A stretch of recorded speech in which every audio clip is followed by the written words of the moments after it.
Well, hello there all you absolutely magnificent people, and welcome back to another live stream of An Ecologist Plays, where we talk about nature while playing games. My name is Will, and as you can see we are starting our live stream series of building through the ages. We are trying to build eco-friendly settlements through the different ages, and we are starting off in the early Stone Age. I think it's the early Stone Age, starting off in the Stone Age with Dawn of Man, and we are going to be encountering, as you can see from the background there, quite a few extinct megafauna. We're going to encounter some massive bison or antique bison.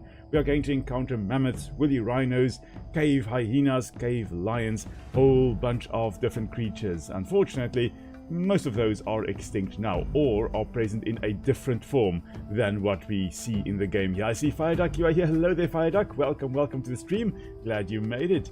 Hope you are having a wonderful weekend. And for anybody watching that is either a father of a child or a father of a third child, you know, happy Father's Day. At least in South Africa it is Father's Day, and yeah, I'm feeling very honored to officially be able to celebrate Father's Day with an actual, like, little human being instead of just my normal animal children. Right, so we are going to be kicking off a new game here. I am really horrible, I think, at the game thus far. I have played around a bit, and I've been able to do a few things, but yeah, we'll see how this playthrough goes. We'll do a few weeks of Dawn of Man, and then we are going to move on to the next game in the series that I will tell you about as we get closer to the time. And hello there, welcome, sorry, thanks Fireduck, running through the different things I wanted to say, and then thanks for Happy Father's Day, appreciate it. Let's see, we are going to do a free play. We're not going to do a challenge because I don't think I'm good enough to do any of the challenges. So we are just going to do a free play, see where the road takes us. We are going to go Continental Dawn because the other ones we need to finish milestones before we can actually select them. So we can only do Continental Dawn here, and I think the one we are going to go for, I think let's go for Forest River, and let's say we already start settles, and we are going to call this, what shall we call this? Ecology. There. It's kind of like ecology. There we go, ecology. We are going to be calling our settlement. That is going to be the name. Forest River, I think that's a good map to at least start on. Of course, normal game mode, and we are starting settled. So we are starting with our little tribe, not trying to make their way to find a good place to settle. Instead, they have already found a river and decided that is a good space to settle. And indeed, that is generally where you would find these older settlements as well. Most settlements, most human settlements, if not all of them at least, are started close to water. So what are we going to do? We are going to just quickly have a look around here. I do believe, yes, the game is paused. So here's our little settlement. We've got quite a nice big area that we can explore and go hunting and go gathering and all kinds of stuff we can do. I think technically we should be able to relocate to this area, but there's no water here. We really do want to be located close to water, and this of course is the river. Just going, I think, downstream a bit here. Oh, there's another river coming up from that side. Oh, that's great. This actually is a marvelous spot to settle. So I think eventually what we are going to do is we are going to take our little settlement, our little village, and we're going to just relocate over to this area. There's lots of food here.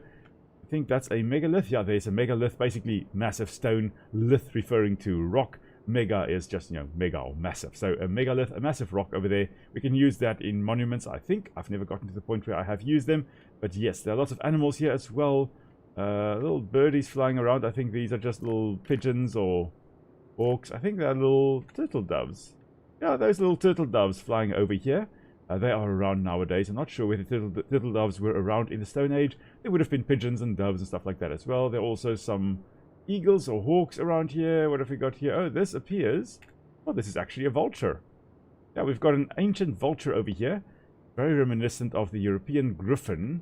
Could be that. Could be that. Of course, whenever you have got scavengers, or whenever you've got predators, there is a good chance you're going to find some scavengers. So maybe there would have been some vultures in the area as well. I think for now, though, this is where we are, and this is a good spot to start. We've got something dangerous here. Oh, an old male cave hyena. We probably need to take that one out. Is he located? Oh, he is just lying there. Okay. So we're going to take out this cave hyena because he is going to be a bit of a danger to us. So let's see. We've got our individuals here. Varmek here has got a spear. He also has a biface. Biface, by referring to two. Face, I believe, are the cutting facets thereof. So this one is kind of like a multi-stone tool. Could use them for scraping and stuff like that. Also, he is actually wearing skin outfit. This guy, Hornak, just has the biface. He doesn't have a spear. Marvek has got a spear, so we're going to just move them together here. And Emen also has a spear. And Akin also has a spear. So we've got 4 spear people, or people with spears. They are going to do the hunting here of this old cave hyena. And we're going to have a look at that hyena in a moment. Right, so let's just quickly pause the game first and have a look at this hyena, because I think the design is very similar. Yeah, there we go. Indeed, very similar to a spotted hyena that we have nowadays. But this is a different species. This is not crocota, which is the modern day spotted hyena. This is, oh, I cannot remember the name of this. This is more of it was a bigger hyena species. I do believe we encountered either this species or a relative of it in Ancestors, the Humankind Odyssey. When we actually went to the savannah, we encountered a hyena, and I think it was a relative of this one, if not this exact one. So this cave hyena would have occurred in Europe and Asia, maybe a little bit in Africa, although I am not 100% sure. Okay. But of course, a predator, although we nowadays often associate hyenas with scavenging, they actually are very good hunters. Very, very good hunters. Very effective hunters when they need to. It's just that sometimes kleptoparasitism or stealing the food that something else has caught is just so much easier than to try and catch the food yourself. I would like you to not go there. Ornak, you have a biface. You don't have a spear. I want you to gather some sticks, perhaps. Oh, you know what? Oh, you don't have the tool to gather fish there. Come and gather sticks. Sticks, that's good. That's safe. It's away from that hyena over there that can actually kill you. Okay, so you 4, you are the hunters. You are setting out to go hunt this hyena. And let's actually go right over here. Okay, I need to actually go out of hunter's mode, basically. Let's just go over here and watch the hunt. Because as they get closer, they will most likely start crouching so that the hyena doesn't actually see them. There it is, right behind the trees. There we go, crouching. We've got the spears. Spears really were an amazing innovation because it allowed you to actually have a nice ranged attack. You could throw the spears like that, get your attacks in on the hyena in this case. Before it could actually kill you, you could kill it. And of course then using... I should actually look at that. Where is... There we go. There it is now. I'm going to quickly look because we should have this guy over here. Varmek has got that biface. He can actually skin and slaughter the hyena over here as well. There is. Nice little stone tool he is using to just cut open the hyena and actually remove the innards, remove the meat. Meat is meat, I guess. Although you don't really want to be eating carnivore meat, meat is still meat. So may as well go for that. Now the thing is, I believe as the game, and I have been informed of this on Discord, as the game progresses, some species are going to go extinct. Now, even if we don't hunt them, they are still going to go extinct. And that is simply because, well, as the Bronze Age rolled in, and as the Late Stone Age rolled in, some species simply did go extinct. So yeah, they are going to disappear. I'm not sure. I think the cave hyena actually is one of those that will disappear. Oh, you also have a biface. You may as well also slaughter. You don't. You can just kind of, maybe you go fishing. Go do some fishing over there for me. Thank you. Now we can set work areas, and we will do that momentarily, just to actually get the people to be a little bit more autonomous, so I don't have to constantly just tell them exactly what they need to do. Aha, there we go. Okay, some meat. There we go. Picking up the meat and carrying it back. Now what we really also need would be some kind of way to dry the skin. And there we go. There is a skin dryer. We are going to just place down 2 of those. We've got the crafter. That's great. I'm going to just continue making spears here. I think that is going to be a useful thing to do. And what I'm also going to do is set up some work areas. I'm going to just set up this as a fishing spot. Someone can come and fish from these 2 fishing areas over here. We're just going to have 1 person there. And then what else do we need? We need sticks. We do need sticks. So let's make... Well, there are some sticks here in this area. Any other sticks? A lot over here. Okay. We're going to just plop down a work area over there for sticks. Okay. Oh, and might as well just make it 2 people coming to gather sticks. Alrighty. Coffee. That's what I also need. It's been a very, very long day. And Emperor Wilson has been mostly well behaved, although he did throw a bit of a tantrum a little bit earlier. He was not happy with me. He wanted his mother. But that's alright. That's why Mick is now taking care of him. Everything is good on this side. Hope you all are having a wonderful weekend. I am so looking forward to tomorrow, because tomorrow is a public holiday here in South Africa. It is Youth Day, where we remember some of the big stuff that happened during the apartheid regime, and towards the end there with some of the uprisings that happened and a whole bunch of youth that got killed in some uprisings. We've got a bit of a Remembrance Day tomorrow, so that is Youth Day. So even though I am not technically, I guess, really a youth, I still get to celebrate that day as well. Okay, here we go. Hornak, you are just going to go and gather some sticks over there.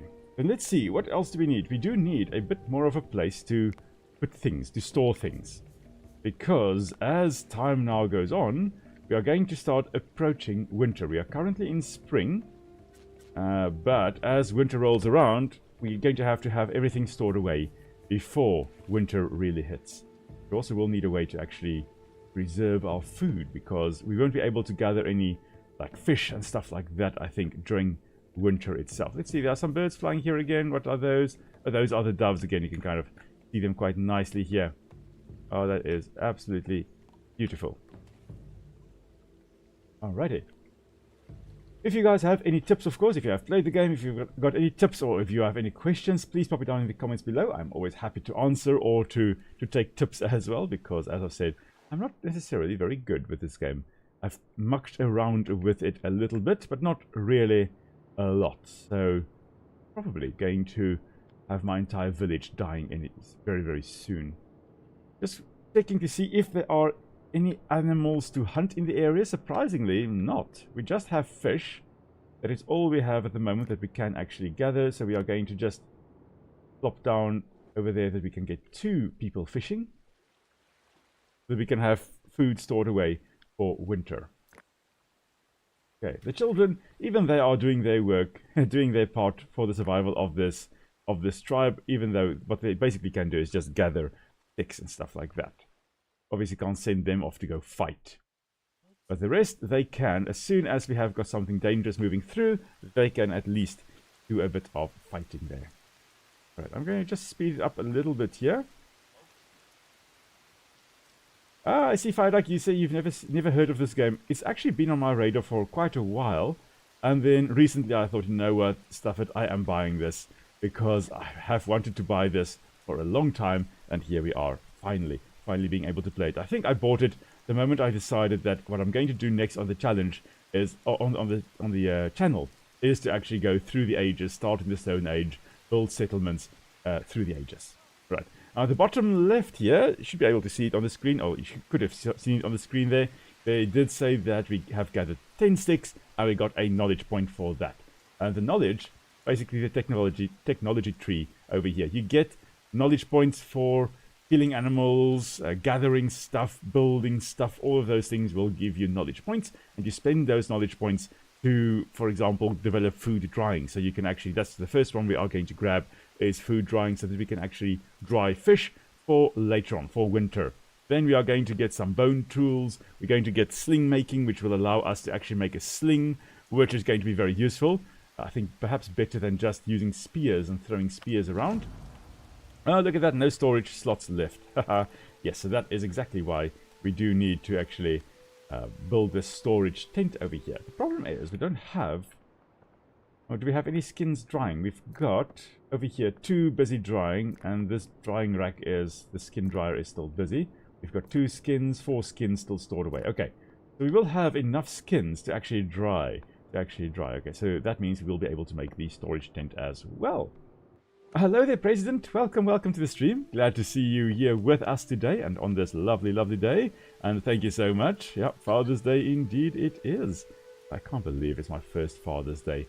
Ah, it's marvelous to also be here with all of you on this amazing day.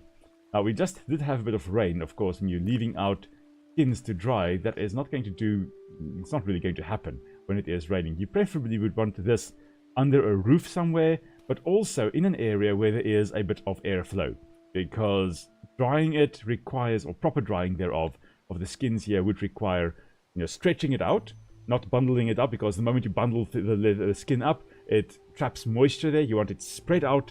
You want it in a now maybe a coolish, but dry, very, very important. Dry area, perhaps a hot area would be better, but dry and with a bit of wind and air movement going through there. That really would help the skin to dry out quite nicely. Alrighty. Of course, later on we are going to make leather with it as well, if we can get things like oak trees. Should be oak around here. There we go. There's oak over here. You can harvest the acorns for tanning. I did just see some animals here. We've got a wild horse over there, and we've got a cave lion. Okay, so there are some animals we can take out with our spears. Not a lot. Oh, there we go. What have we got coming down to drink? A boar. Oh, yes. There we go. Okay, so there is a boar, a wild boar there as well. Obelix and Asterix and all of them would be very, very happy to hear that. Now, where are our hunters? Our people with the spears? This is one. That is another one. These are children. They don't count. And there's another one. Okay, so we're going to just gather you guys here. I wonder if I tell you like to do that, I think you're going to drop off the sticks. I think. Yeah, going to woodpile. I think you're going to drop it off. Boars are such a bore. Indeed, they are, Fire Duck. We have got wild pigs in South Africa, but wild boars itself not indigenous to South Africa, although they are invasive in some areas. Not as much, I think, as you find in, for example, the US. I believe they are much more invasive. Really, really a problem over there. But you guys, why are you just marching around the whole time? Come on. I just want you three to gather here so that you can go hunt something together. Nothing drinking water at the moment.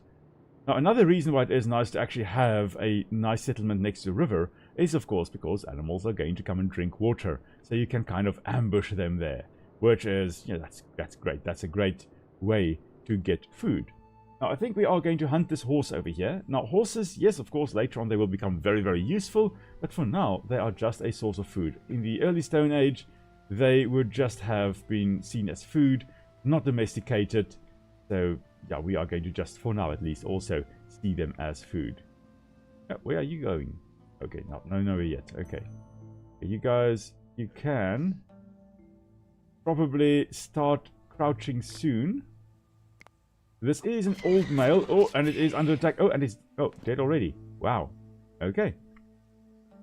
That's cool. So quite a bit of meat on the horse. Horses are, of course, big animals. Really, really surprisingly big. I keep on forgetting how big horses actually are. But yeah, they are quite big. So you just come back here. I want you to go and harvest. We don't want to let any food go to waste. So as soon as they have finished harvesting this wild horse here, I want you to go and pick up the food, pick up the bones, and those types of things. What have you got in the back there? Oh, a cherry tree. Oh, that's lovely. You are just being very stubborn and walking back. Marvek, you're gathering sticks. Okay, yeah, there we go. Gather the sticks. There we go. Gather this meat for me, please. And this meat as well. There we go.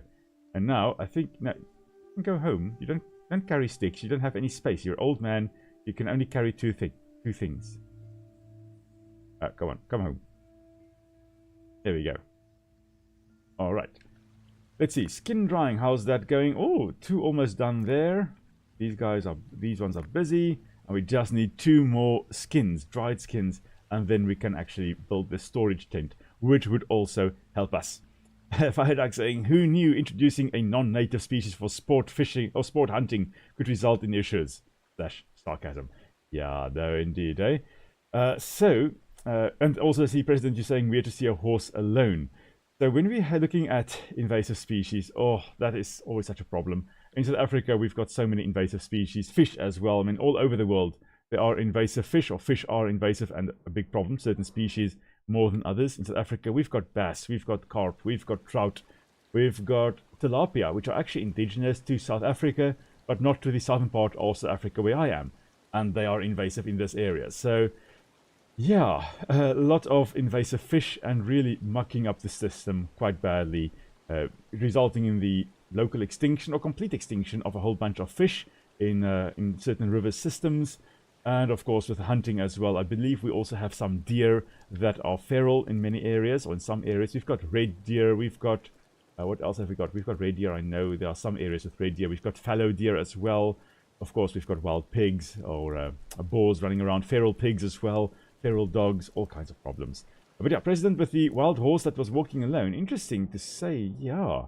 We often associate horses and zebras, in Africa at least, with being in a group. But sometimes, yeah, you do find them alone. Mostly as stallions. I think the older ones you would find potentially alone. But then if you have like a dominant one with a whole bunch of mares, then that stallion, I was thinking, what on earth do you call a male horse? Then that stallion would actually be in a herd, but sometimes, they would just be the one on its own. We've got a boar over here as well, so we can get our 3 hunters. Are you sleeping? Is that a hunter that is sleeping? No, those are sticks. Okay. Let's just say I did not just confuse a hunter or sticks with a hunter, because that would be bad. Okay, no storage space left. Aha. Come on, build this storage tent for me, please. There we go, bringing the dried skins. Marvelous, and that should now help. There we go, and now it can be built. That is marvelous. Once this is built, what we can then do is we can hunt this boar. I'm hoping that it actually gives us a technology point. We are 1 knowledge point away from actually getting the drying rack. Make jerky in essence, to dry the meat so that we can so we can have food for the winter. That's what I'm trying to say there. Oh, my mind is not working at the moment. Come on, Will, come on. Let's just have a look here, because this is quite cool. If we just pause here.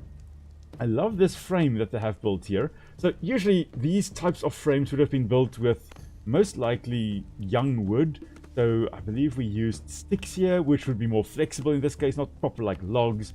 Because the moment you've got logs, you need more secure lashing, you need nails perhaps, which we definitely don't have yet. We haven't developed smelting of iron yet, so what we have got, we've got sticks, and we've got rope. And the rope, most likely in this case, would have been made with the bast fibers, or the bark fibers of things like birch trees, I believe you can use for that. But basically taking the inner bark, and you twist it to make cord, and that you can use to bind stuff together, I believe. Yeah, there we can kind of see some cordage over there as well. But using sticks, flexible sticks, means that you can actually bend it, make these hoop-like structures, and then you can cover it with skin. And the idea is that you would have this as a nice spot where it's out of the elements. You can put your food there, you can put your dry skins there, you can put your cloth there. Whatever you have that you don't want, moldy or getting moldy or rotting, you could put there, and it may last a little bit longer because it is out of the elements, out of the moisture, out of potentially a little bit protected against carnivores as well, or things breaking in. But I mean, this flimsy-ish frame over here and covered with skin is not going to keep out a bear that wants to get to whatever is on the inside there. So yeah, nonetheless, really awesome to see how this structure is coming along. Even though old Marvek over here is going to go take a nap. He's like, I am tired, I have low stats, I'm not going to do anything, I'm going to go nap now. And there we go, our storage tent is now almost completed. Almost, not quite, but it's in progress. Okay. Oh, nice. Okay, it was low on fuel, but it's being fueled. There we go, fueled with sticks. Ah, great. Later on, we can, of course, chop down trees, and then we can make a nice... we can use logs. Okay, so no storage slots left. I think that is solved, but we have built our first storage tent, and that means we have gotten some knowledge. And that knowledge we can now use to unlock food drying. And because we have now unlocked that, we're going to build it. And we're going to build production. There we go, food dryer. We need 10 sticks for that. Wow. Okay, we are going to place, I think, 2 down. Because that means we will be able to really store food. Unfortunately, yeah, we've got only 4 sticks stored away. So what we are going to do, we are going to store a whole bunch of sticks. Before we do that, we are going to get our hunters together. Who are the hunters? You are a hunter. You are a hunter. You are a hunter. 2 of you. We've got a wild boar you can go and hunt. You know, approach from behind. Not sure which way the wind is blowing. Of course, you would want to approach upwind. You want to approach from downwind of the animal you are trying to hunt, so that they are upwind of you and they can't smell you. Here we go, getting closer. I wonder whether this boar will actually attack our hunters. Most likely would. Oh no, it actually runs away. And it's dead. Okay. Marvik, you can just come and chill over here so long. Actually, go and gather some flint for me, please. Flint, a very, very useful thing to make tools with. Later on, we are going to get some nice knowledge, or use knowledge to actually develop bone tools, which I believe are more renewable. Flint, not really that renewable, so early game you do use it. And then later on you rather switch over to bone tools and some of the more sustainable tools. Okay, so some of the more renewable, that's a term, renewable tools. Alrighty. Perfect. Varmek, sorry, not Marvik. Varmek, there we go, gathering a lot of meat for us there. And are you guys... Oh, you are building the food dryer. That is marvelous. Okay, so now, as soon as that is done, we'll be able to dry the fish. Very similar to the dryers over here for the skins, the skin dryers. We are going to just be hanging up our fish over here, and we're going to air dry it in essence.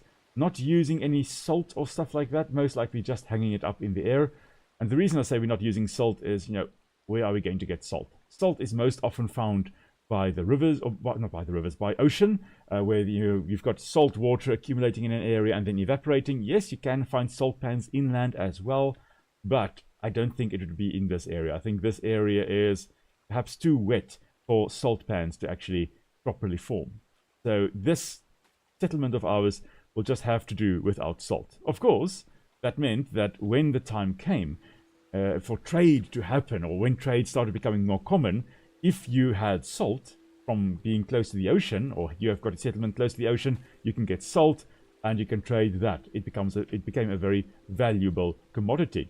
And later on, as it became more common, you know, for people to get salt themselves, it lost kind of its bargaining value or its trade value. All right, there we go. We're going to have, here we go, some more sticks coming through. 7 sticks and another stick, 8, 9.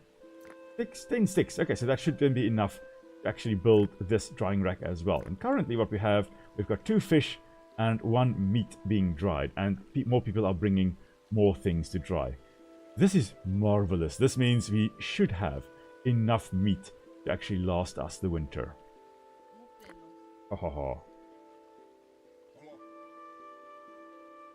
Okay, I'm just checking whether we can actually... I don't think anybody is making any clothes. We've got dry skins, so I think we should make some clothes. The skin outfits here will actually keep us kind of warm as winter rolls around. We are currently in summer. Ooh, we are in summer. That means we should be able to harvest some berries. There are lentils. We only harvest that later after we've got pulse processing. Emmer we can't harvest. I think these are berries. Ah, yes, blueberries. Little blueberries. And there are some barley as well. Can't harvest that. What we got here? Einkorn as well. And some raspberries that you can also harvest. Okay, maybe. You know what? I think for now, yeah, I think we're going to send a child. Where's the child? We're going to send the children. I think the children are currently gathering sticks. Yeah. Okay. When the children are back, we're going to send them to go gather some raspberries. That's what we're going to do them. Or tell them to go and do. Can't gather the lentils there. They can gather over here. Blueberries. That's what they're going to do harvest. I like blueberries. Blueberries are really awesome. Absolutely stunning berries. Okay, where are my 2 children? There's the one. One over here. What happened to the other one?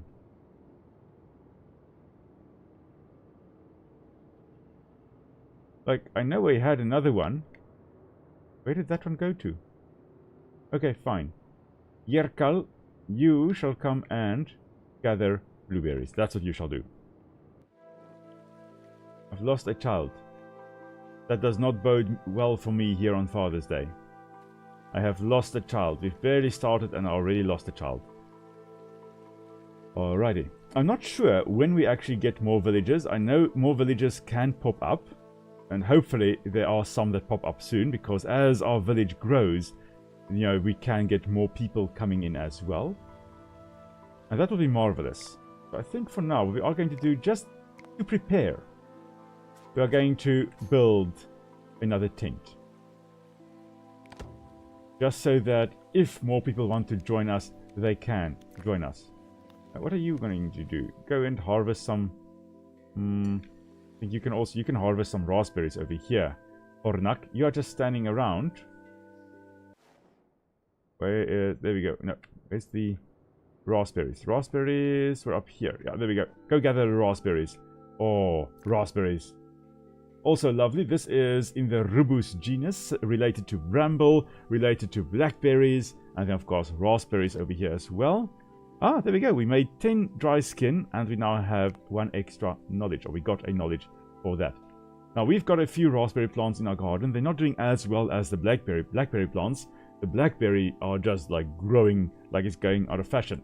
But with raspberries and blackberries and those, the Rubus genus, very often, especially the ones that we commonly grow in gardens, what happens is they grow, they make this cane, this long thorny stem, and it grows this year, and next year it actually flowers and sets fruit, and then that cane dies off, and it will grow another one. And in the so while this one is fruiting, it grows another one. That one will fruit next year, and when it is fruiting, another cane is produced. So it produces a whole bunch of canes constantly. Every year there are some fruit there. Hello there. I see both Paleo Potato and Johan Dark. You guys are here. Welcome. Welcome to the stream. So glad you guys are making it or made it. Our settlement is coming along. We've got some nice drying racks here for winter, or as winter approaches. We are currently, still in summer. In summer. 25 degrees Celsius. That's a very nice mild day. But we've got a few fish and meat drying over here. And we're just making another little tent over here. We've got a storage tent. And then, just carrying on. I think, let's have a look. Are there any animals? Oh, there are bears. I don't want to hunt the bears now. There is it a mouflon or an ibex? There's a mouflon. That is over there. Amazing little sheep. Basically a sheep ancestor, or one of the ones I think that you can domesticate. That would be a nice source of extra meat and hide. And I'm just checking to see whether there's anything more substantial close to us. Not really. Surprisingly, very few animals in this area. We've got a cave lion, solitary one, interestingly enough, and a whole bunch of bears over here. I'm definitely not going to mess with a whole family of bears. But that leaves us with the mouflon as a potential thing to hunt, if the bears don't hunt it first. Hello there. Oh, typical bears. I wonder whether they, in the game here as well, are actually omnivorous, but they would have been. The cave bears would have gone for berries, would have gone for meat. Really, truly omnivorous creatures. I mean, omnivorous animals are just so well adapted, or easily able to adapt to changing environments. If there aren't berries fruiting, well, catch a rabbit and eat that. If there are no animals in the area, eat a berry. If a whole bunch of animals are dying because of severe cold or drought, eat them. Problem solved. Right, let's see here. We've got Hornak over here. You've got a spear. That's good. You have a spear. Akin, you also come along. And Emen, you also have a spear. You three are going to go hunt the mouflon. Alright. You are our hunting party. I would like you to come over to this side. And then all gather on the other side of the river. And then we're going to go hunt the mouflon over there. Oh, it is actually moving off a bit. I don't want you walking there. I want you hunting. Hunt the mouflon. So when you get close, you can actually throw your spears at it. I wonder whether you can actually get atlatls or the spear throwers or not. Hey, where are you guys going? Come, gather, gather. We need you to protect against the potential invasion by the cave bears at the back there. Gather it as quickly as you can. Okay. Soon, we should be able to gather all the meat. No, what are you doing? Oh, why are you eating? Stop eating the food directly as you gather it. Okay, you have got space, so go and gather a berry. You don't have space, so you can probably go back. You can gather berries. Come home. Thank you. Just keeping an eye on those cave bears. I see, Johan, you say that animals keep certain distances from... Oh. I believe the bears are coming, so we are just going to run back home. So keep a certain distance from the settlement center, and more people you have, more distance to the animals. Okay, that does make sense, because animals wouldn't want to be in an area where there is this constant disturbance by people, so it would make sense. And then, of course, they do come to drink water periodically. The way to hunt them is to wait for them to drink. They don't run while trying to drink. Oh, that is great. Let's see. Okay, the bears are going again. Okay, but I have decided that this is not a great thing to come and do, to try and gather berries there where the bears are. So we're going home. That's where we are going. Alrighty. Let's see. Oh, you've built the tent there. That is great. Oh, and knowledge points. Knowledge points. Now, to go. Sling making or bone tools. That is now the question. Because with the bone tools, we have got composite tools we can start making. We can make the bone harpoon and the bone spear. I'm assuming the bone spear does more damage than just a wooden spear. That is potentially great. And sling making allows us to go into archery and to also make the sling. Now, archery we're not going to be able to do. We're not in the Mesolithic or the Middle Stone Age. Paleo is old, Lithic is stone, so the old Stone Age or early Stone Age. Meso is middle, so the Middle Stone Age, and Neolithic is the new Stone Age, or the late Stone Age, not the new Stone Age, the late Stone Age. And after that, of course, we go into the Copper Age. And as far as I know, a bunch of animals go extinct when you start going into the Copper Age or Bronze Age, one of those. All right. Oh, a lot of things to go through. That is marvelous.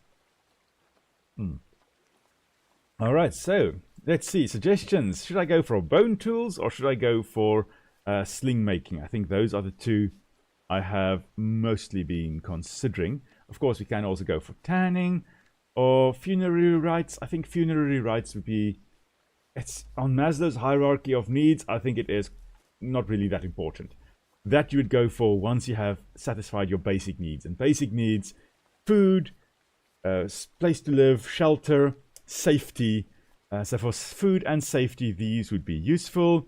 For shelter, tanning would be useful because you've got nice, big, better clothes, I believe you can make there.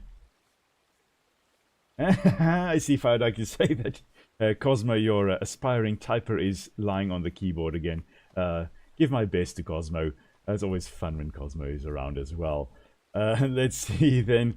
Also, Johan, you mentioned that bone tools weapons are great because they are easily renewable, while flint or stone and metal are quite limited long-use tools. Long game. Okay, in consideration. Okay, so I think maybe we go for bone tools first. We're going to unlock those.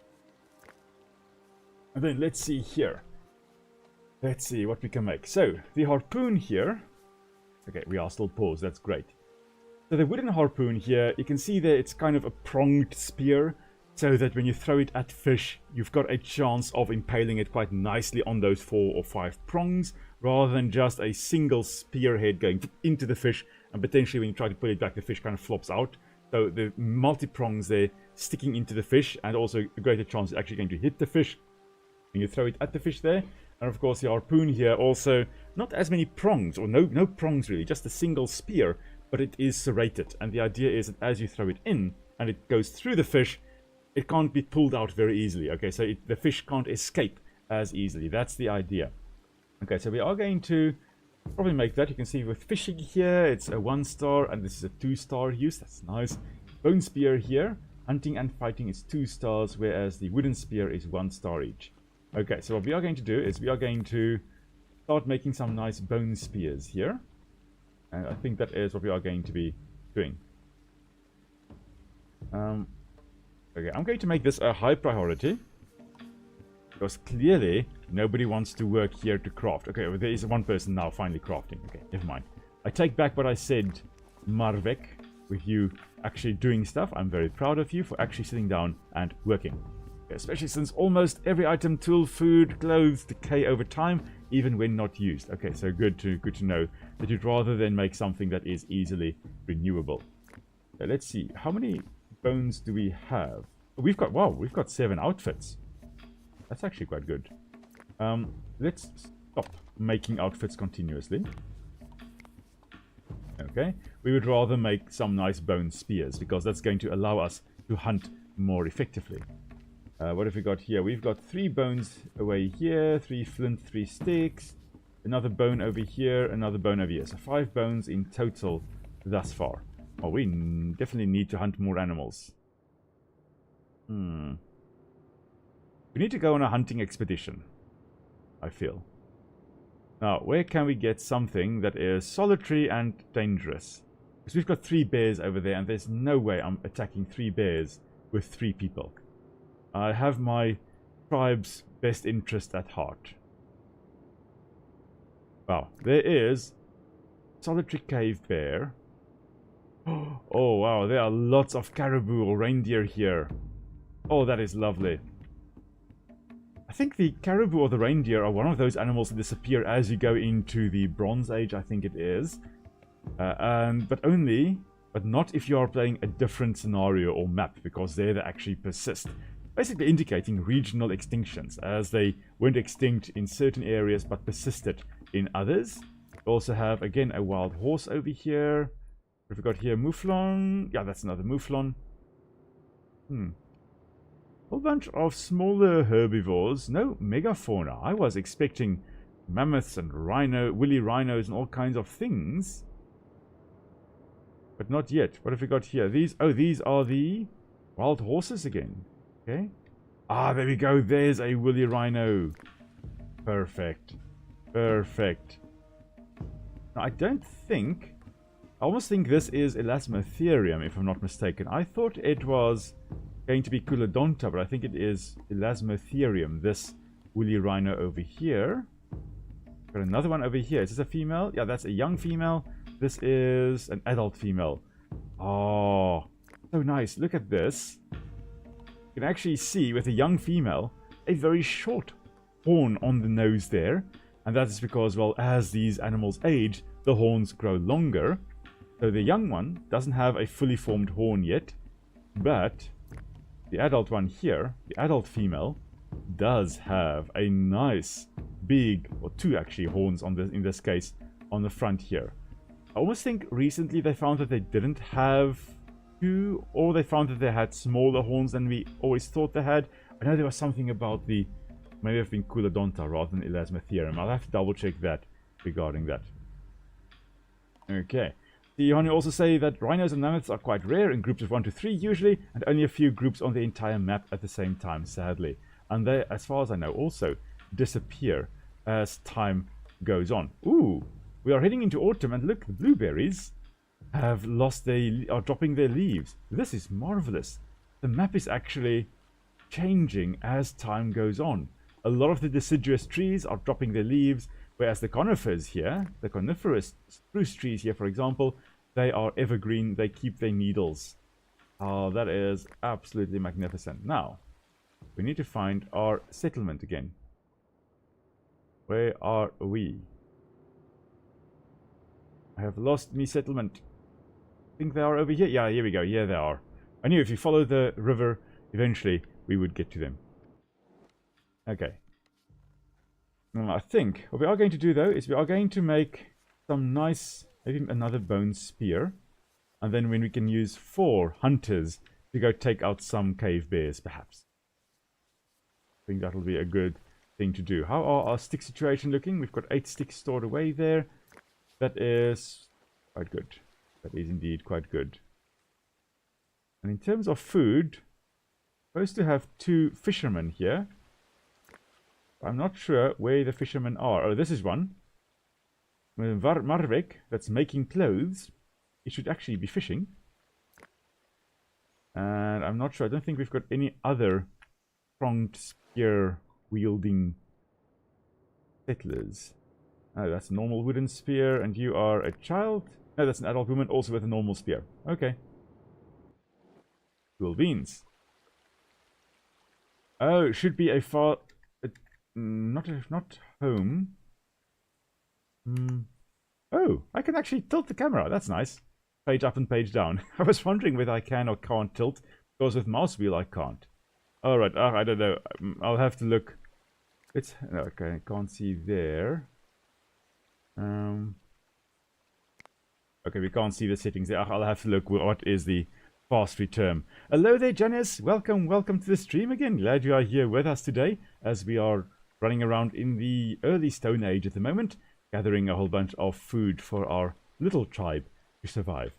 I'm actually going to build another residence, because I do believe we'll have everything we need for this. And this will, I think, allow us that if another person or 3 or 5 want to come and join us, they can actually do so. Alright, hope you're having a lovely weekend as so far, and have a lovely day planned. We are, of course, at the end of our day, but tomorrow is another lovely day and a public holiday at that. So we're going to have a lovely long weekend of a little bit of rest and relaxation. I say rest and relaxation, but of course with a little one in the house, rest is subjective. That's for sure. Yeah. Alright. Let's see. I really want to do a mammoth hunt. So as soon as we do see mammoths coming through the area, we are going to go for them. Got woolly rhinos. Oh, wow. Look at all the animals gathering here. Lots of wild horses. No, that's a megaloceros. I was just thinking that's not a wild horse, because there's a male right over there. There we go. Oh, the Irish elk, as they're also known. Oh, this looks like caribou. This doesn't look like megaloceros. We really have such a mixed herd. Oh, that's a reindeer. There's the megaloceros. Okay. I saw megaloceros. There we go.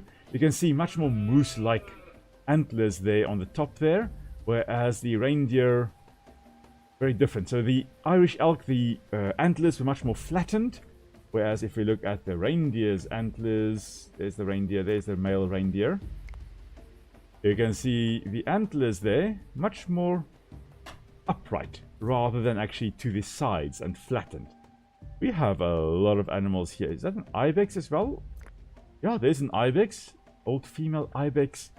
Wow, all the animals are gathering over here. That is amazing.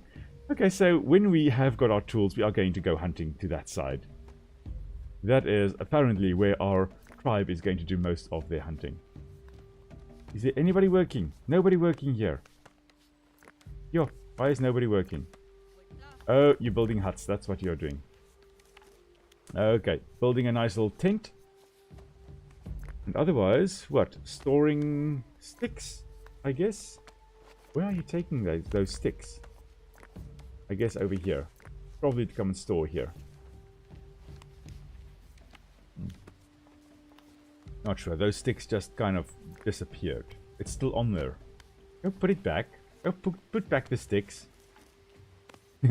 Nice group of animals.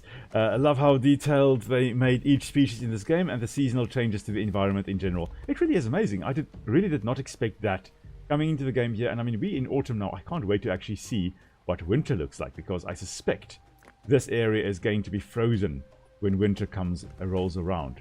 So Marvik, yeah, Marvik is actually fishing. Great stuff. I'm so glad, Marvik, that you are doing your thing, actually catching fish or trying to catch fish.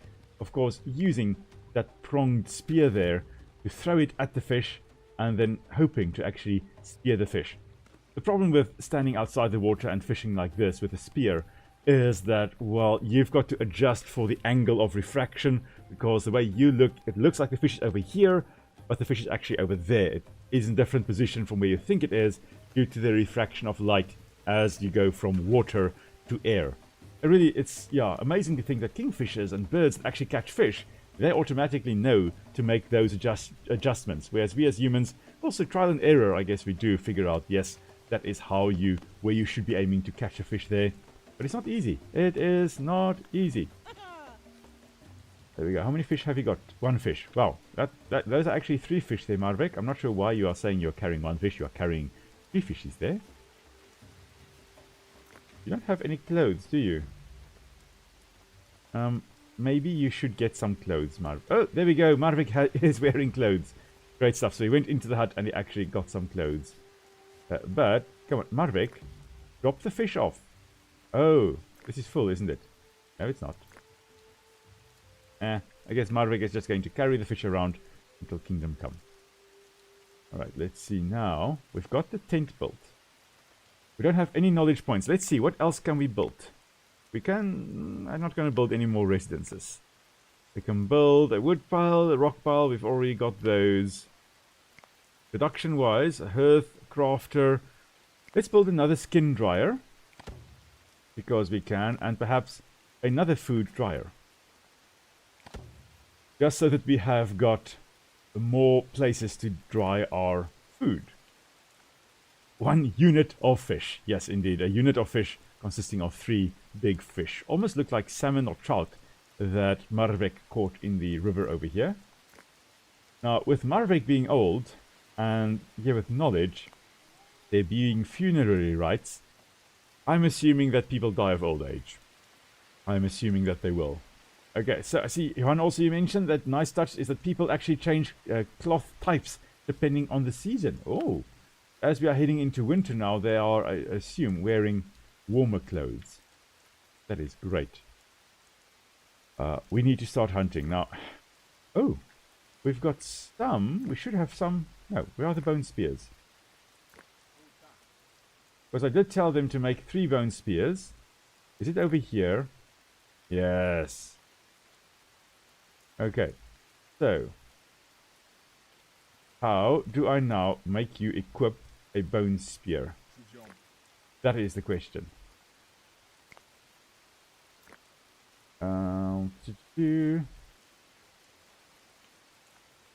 Okay, so, does anybody know, Johan, how do we actually get Hornak over here to get a bone spear equipped rather than a wooden spear? Or is it just going to equip that when the time comes, when he needs to? That's a question now. Alright, what we can also do is, I guess we can in the meantime. You know what, I think maybe we should make some extra wood piles, just so that we have it. I'm not sure whether it is necessary or whether we get knowledge for building more of these. If we do, that is marvelous, but I don't think we will. Okay, so they equip items automatically depending on their task at hand. Oh, okay, I see. There we go. 3 skin dryers, and we now have 1 knowledge point from that. Okay, so you are a hunter. You come here. You are a hunter. You're going to just bring the sticks over there, and then you're going to go hunt. You're also a hunter. You're also going to come over here.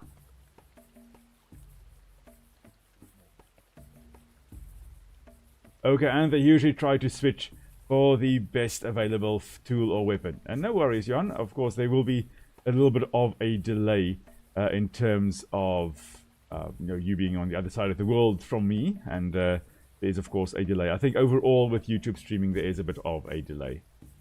Who else? You've got a nice spear. Barmek. 4 of you. You guys. You're going hunting. You are going hunting. You're going to come over here. And, let's try to bring down the woolly rhino. Look, I don't want to, considering that, rhinos nowadays are threatened. But I do also want to take down a woolly rhino and have my tribe actually celebrating the fact they could they could take down one of the megafauna that they have in this area. That would be amazing. So yeah, you guys are just kind of moving along. Let's just hurry it all up. By the time you guys get there, it will be winter already. Oh, I love the fact they're actually crossing the river over here, where there is a bit of a crossing. A shallower section, rather than just moving and then swimming across the water. Now, over here, Where is that? There is that woolly rhino. Okay, let's see. Our hunting party. Now, the thing is that, yes, especially at this time in the... Oh, there's a trader. Okay, we're going to go there in a moment. In this time of human history, they would have been a little bit more nomadic. They would have been moving around, not staying in one place the whole time. They would actually have gone over, perhaps hunted somewhere else, taken back what they could, what they found, bring that back to the village, or set up camp in an area, stay there for a few months or a year or so, and then move on to another area. A lot of the houses would most likely have, or the tents, the little living spaces, would have been a bit more temporary type of easily move it from here to here type of structure. Okay, so here we go, taking on the woolly rhino. We are most likely going to suffer a few bruises. Of course, the woolly rhino, there we go, using the massive horn in the front. This is indeed a male. It's got a bigger horn in the front there, using the big horn there to actually bring down, or to try and attack us. Okay, now, okay, you are here. Marvek, you're just going to hang around. These guys are busy slaughtering the woolly rhino. It's going to give us a lot of things. Wait, and then harvest what is there. Okay, don't harvest sticks. Just wait. Wait a moment. Okay, I'm pausing because the traders are here. But I've never actually seen the traders. Let's see, the trader here, the stock is, there's a dry fish, there are some bones, there are pulses over there, the cured meat, leather, logs, and composite tools. And we can then trade a few things for it. Now the thing is, we don't really have much of value here. Yes, we can, if we want a bone, we can trade value of 2. I love the I love this. This is amazing. Everything has a value, and you need to trade equivalent value to actually get the things you want. So 1 leather is has a value of 5. We could trade a wooden spear for a leather. So you know what? We are going to do that. Oh.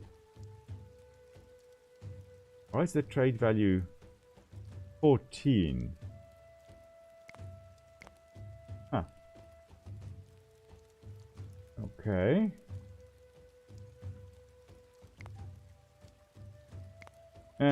Maybe I don't want to trade. Maybe I don't want to trade. Never mind. Let's go back to these guys over here. Still slaughtering the woolly rhino. And Marvek is just kind of hanging around. He is looking at what he can see. He's just scouting a bit. We don't have anything else that's dangerous around here. No, we've got horses, or megaloceros actually. We've got reindeer, animals, and then of course we've got the family of bears over here. Nothing else dangerous. The most dangerous thing around here was in fact that woolly rhino, and he is now dead. Okay, Marvek is patrolling. Oh, you're actually getting food already. There is another space, so we may as well go and get, you know, something else, Akin. Oh wow, only 3 more meat left here. Okay, I don't think Marvek is needed. Marvek, okay, you can come back. You can come and fish. It's fine. Sorry for interrupting you. Oh, that resource is exhausted. The fish here kind of exhausted. Interesting. Okay, Marvek is going to slowly but surely make his way home again. Okay, let's see. Ah, raw skin 10, 1 knowledge extra. Oh, yes, we're making some progress here with the knowledge. Where's our tribesmen? Tribesmen over here. Yes, there they are. Oh, no, okay. Marvek, sorry, I just sent you back, but there are lots of stuff you can pick up here. Like that. That's a raw skin you can pick up.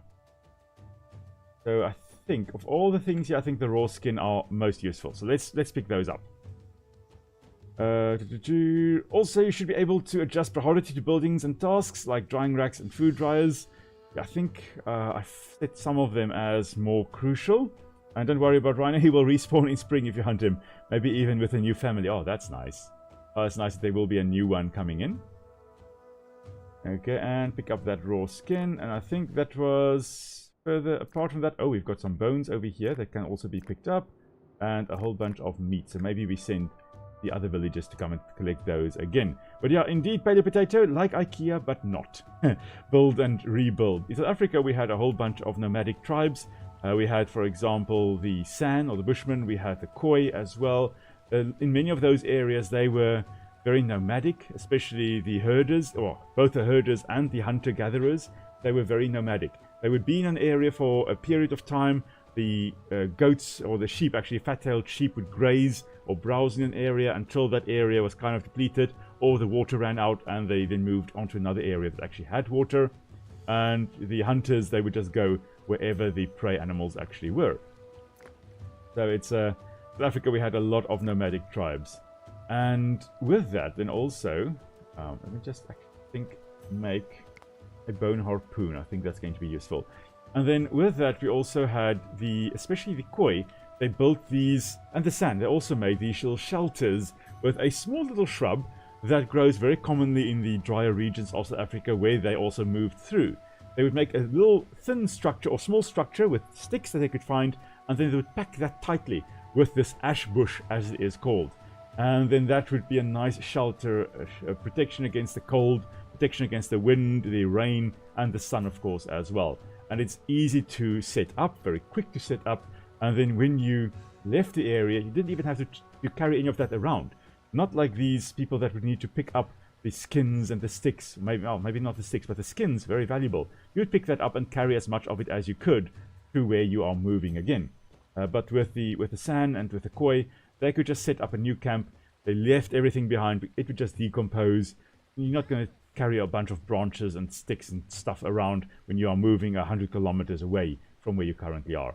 So they would just rebuild there where they were, or where they moved to.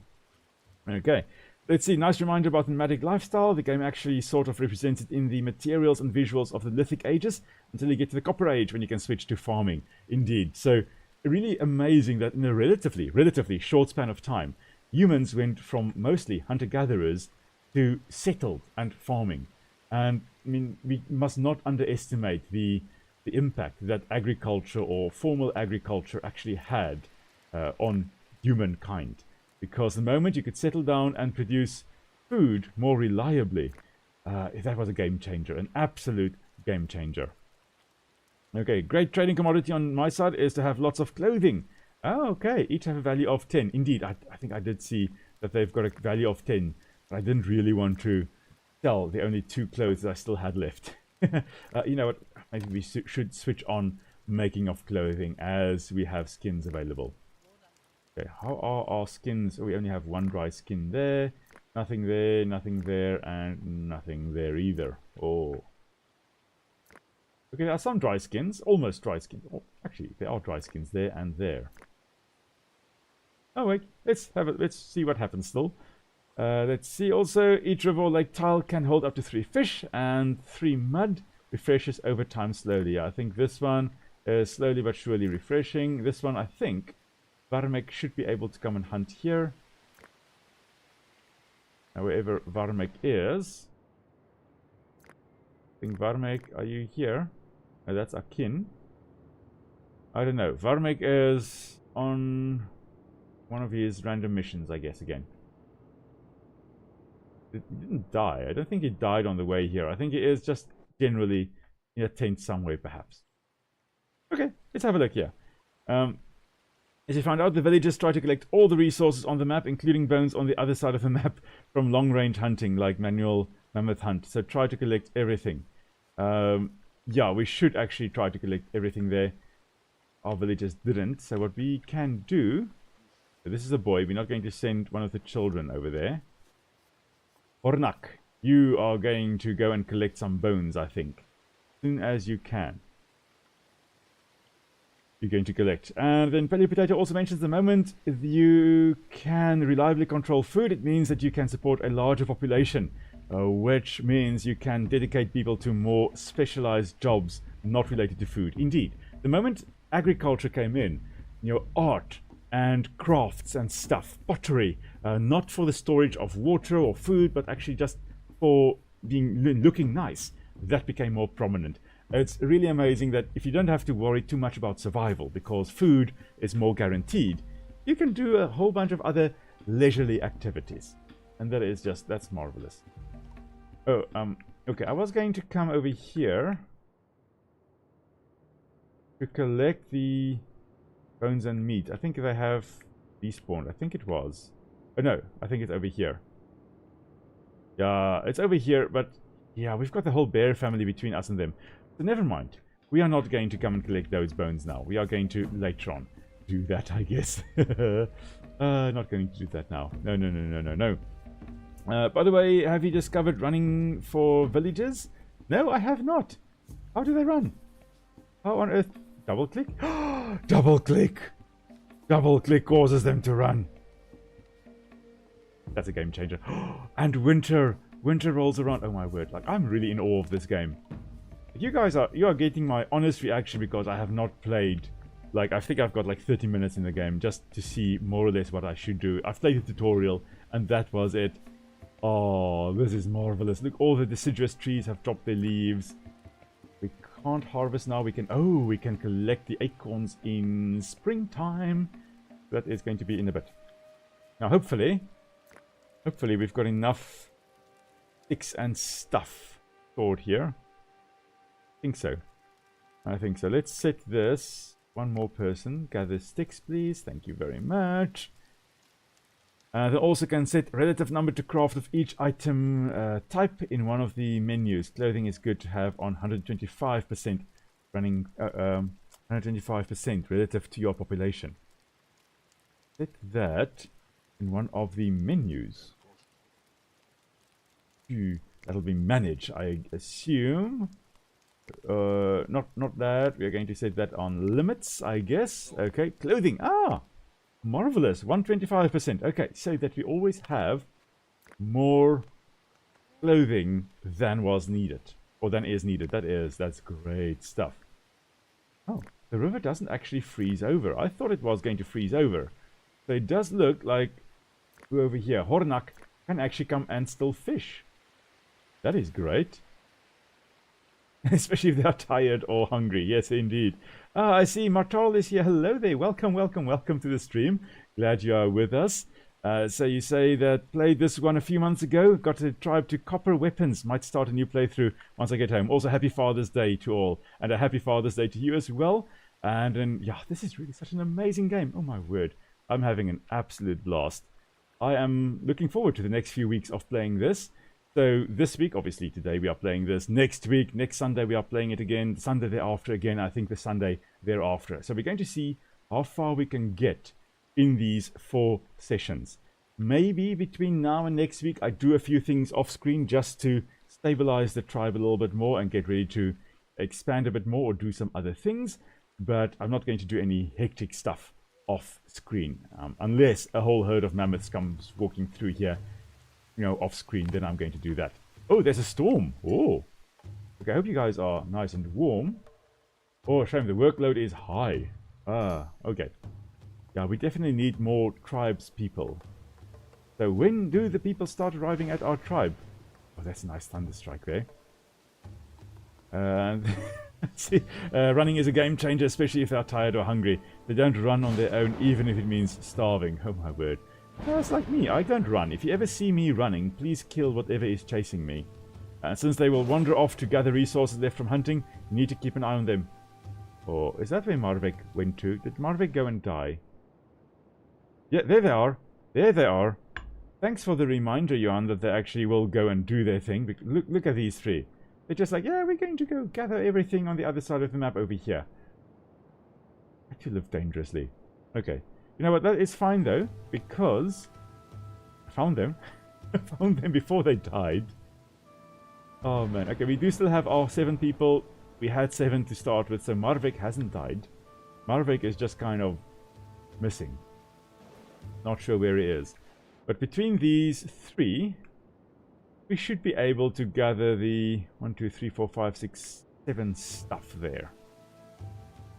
You can carry 3, you can carry 3, and you can carry 2. Oh, there's Marvik. Oh, yeah, Marvik. Okay, Marvik, I'm so glad you are not dead. I'm glad you are... You're lagging behind, but okay, you guys, come, run. Run, run, run. We have now discovered that you can run. Run. There we go. Even though you... Okay. You know, you could have run just a little bit further and not swum. Marvik is on his last legs. Key legs. Alright, let's see here. Okay, you guys, come on. Gather the stuff here. Thank you. No, no, no, no, no, no. No, no, no. Don't wander off. Stop wandering off. A new human has joined the settlement. 3 people have joined the settlement. That is great. Marvik, Marvik, Marvik. Please gather over here. This, please. Okay, what else have we got? We just have the bone there that's left. Okay, what are you gathering? No, no, go home. Go home, Marvik. Please. Please, please, please. I would like you, Marvik, the slow man that you are, run home. Marvik is not running. Marvik is refusing to run. Are you carrying everything? No. You have got space. Collect the bone. Or the meat. You know, whatever you can, please collect that. Okay. And you also, please collect that bone. Thank you. Now you're carrying everything you can. You can all come running back to camp. Thank you. There we go. Running, running, running. Are you going to run past the... No, you're not going to run past the bears. Great stuff. Oh, man. Okay, let's see. Johanna also mentioned, and since only food and pelts decay, but bones stay. Oh, try to collect at least all bones before leaving your hunting trophies. Okay. To collect all the bones. Okay, that's a good thing to also get, because the bones you can also use for so many different things. You have to manually pick every item on the ground because it does not chain task. I would have loved if you could hold shift and actually shift left click, or right click, gather, gather, gather, and then go home. I love in Age of Empires, for example, doing that, setting my scout to just go here, go here, go here, go here, go here, go here, and then I kind of forget about him and he can do his own thing. Let's see, what we also have here. Composite tools. Ooh. Okay, so with this, flint spear, flint axe, flint pick, and bone tools. Okay, we've got bone tools. Yeah, it requires bone tools at 5 knowledge. We can do bone polishing. With bone polishing, we can make a bone knife and a bone sickle. Okay. I'm not sure. I don't think I'm going to do composite tools now. I think I'm going to actually go to sling making. I think sling making, either that or tanning. That's going to be my next one to go for here. So with the tanning, we have got a tanner unlocked, weaving, sledge making. And the sledge making will be useful for, I guess, taking like a whole bunch of stuff back, and leather outfit.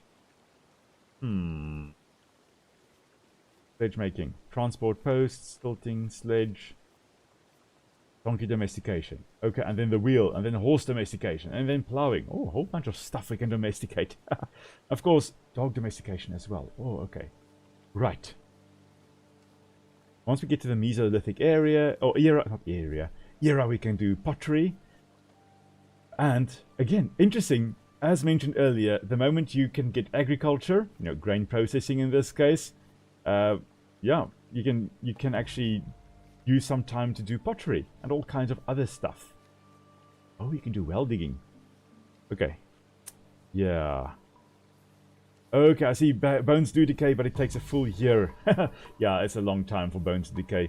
Bones will lie and bleach in the sun and just remain there, unless scavengers, of course, come and gnaw on it. And if you are in the African bush, bones don't necessarily last that long, because you do have hyenas coming in and actually gnawing on them, getting to the marrow inside, because that marrow, oh, that is highly nutritious. So hyenas will go for that. And of course, if you are in mountainous areas along the eastern part of Africa, extending up into the Iberian Peninsula and Southwest Asia and parts of Europe, the Pyrenees, I believe as well, you've got the bearded vulture, which is a vulture specializing in picking up bones and dropping it from great heights onto flat rocks, killing it, or not killing the bones are dead already, but breaking it open, splinters that he will then eat, and of course the bone marrow, they will also eat. So bones, yeah, they will remain behind. Makes sense that they would remain behind for quite a long time, unless you've got scavengers like hyenas or vultures like the bearded vulture coming in and dropping them from great heights. I'm actually quite keen to make slings. So I see you do say, though, that one of the main game changers in early game is to be able to craft bone knives and bone sickles. Ooh, I need it all the time, mainly those knives. And that is bone polishing. That's when we can make that. I'm leaning to going for range attacks. I think I'm going to go for sling making. Next up, we are going to grab composite tools, I think. But I really want to make a sling. Let's see, what do we need for the sling? Can we make the sling? Yes, we can. So a sling is just a hide makes 2 slings. Oh, great stuff. Make 2 slings for me, please. Well, actually, 4 slings. Aha. Let's see. Anything else I see? Oh, I see. Paleo Potato also mentioned, I wonder what ancient people thought about various animals, since people today have various associations about various animals. Yeah, if you look at, for example, the old sand paintings or the Bushman paintings, I've seen quite a few of them in my time, and oh, they are such a wonder to behold. I mean, think, for example, Lajau in France's painting there with the Stone Age painting, but in Africa. You can see African elephants depicted in the rock art there. You can see eland, the largest antelope in Africa. You can see them depicted in there. I mean, that's an antelope that weighs almost a kilogram. Oh, not almost a kilogram, almost a ton. Most antelope weigh a kilogram or more. But, you know, they weigh almost a ton. They are massive in size. We can find zebras in those paintings. Even baboons you can see in those paintings. And, of course, a lot of people. Very often, those paintings depict animals that they were hunted or they were hunting. And maybe they were painting them in order to actually draw on their spirit so they can make it so they can be easier to hunt and they can be more successful in hunting them. Is this person cold? Yeah, this person is cold. Did your clothes fall off, I assume? I assume you've got new clothes now. Or maybe they were just napping. They're gone now.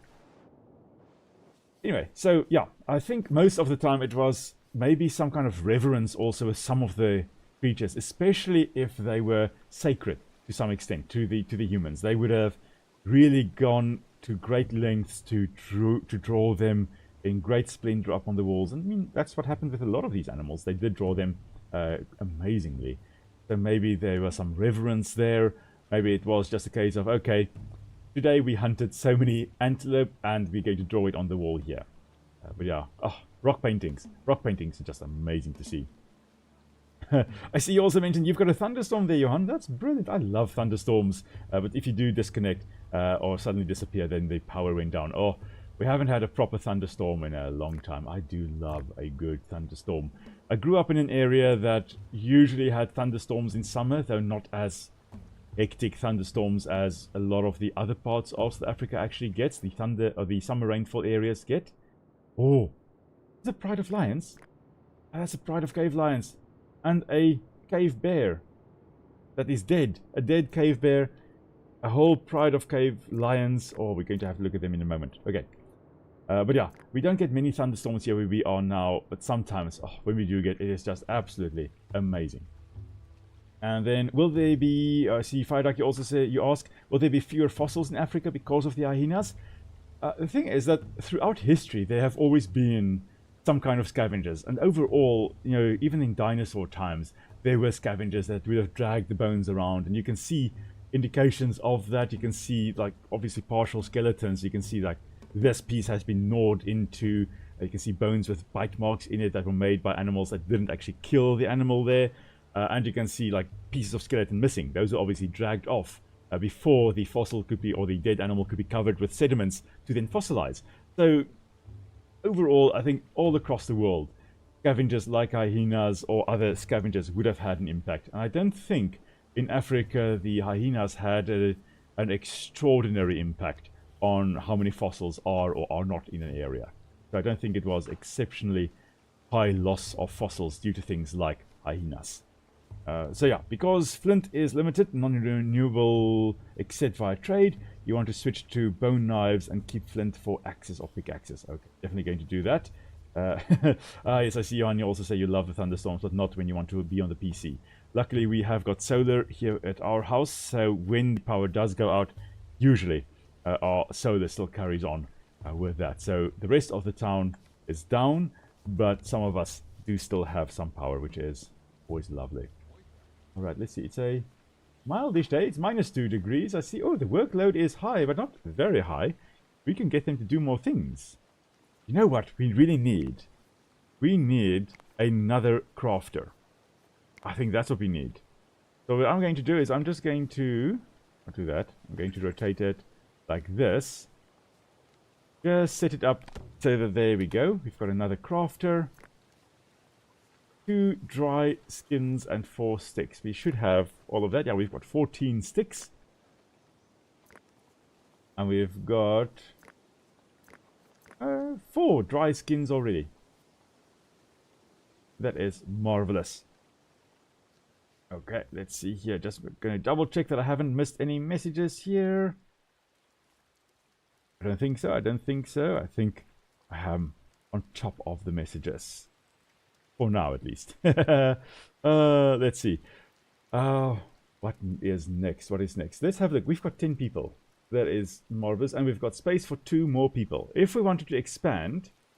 we could perhaps build another tent. I think that is, in fact, what we are going to do. We need thatching to build a hut. Oh, okay. So what we are going to do is we're going to just build another little tent over there. And you know what? Let's build another one over here as well. Right over there. Sure, that's a lot of stuff to build, but that is also perfectly fine. Lots of people that can do the building. We may just not have enough dried skins. I don't know. I don't think we've got any... No, we don't have any wet skins. Or raw skins. We've got one that is currently drying, and that is it. Oh. The sling's been made. Yeah, we have got 2 slings being stored there. Okay, and that is it. Okay. I believe the guys with the slings, I am sure, they will pick up the stones from the ground and then throw that at the animals they are hunting. I'm hoping they do, otherwise I don't know. This one has got 2 slings, you know, one in each hand, dual wielding. Dual wielding, okay. What have we got? Oh!